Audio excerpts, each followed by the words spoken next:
বোধাইনগর পরিষদে আর দেখা যাবে না বিনোদনমূলক ফানি কন্টেন্ট। এ বিষয়ে বোধাইনগর পরিষদের সভাপতি মিজানুর রহমান মিজান জানান, তিনি বিনোদনমূলক ফানি কন্টেন্ট নিয়ে আর কাজ করবেন না, তবে তিনি বাস্তবসম্মত কন্টেন্ট নিয়েই কামব্যাক করতে চান।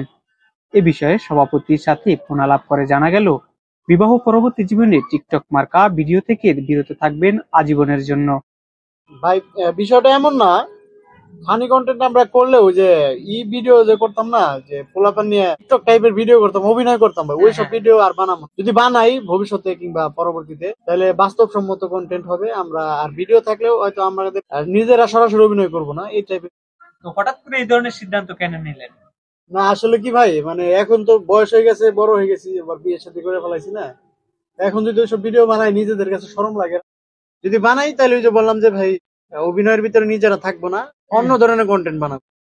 বিয়ের পর দীর্ঘ সময়ের জন্য সোশ্যাল মিডিয়াতে দেখা যায়নি বোধাইনগরের মিজানুর রহমান মিজানকে।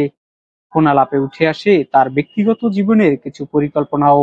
অবশেষে দর্শক ভক্তদের প্রতি দোয়ার আহ্বান রাখেন তিনি।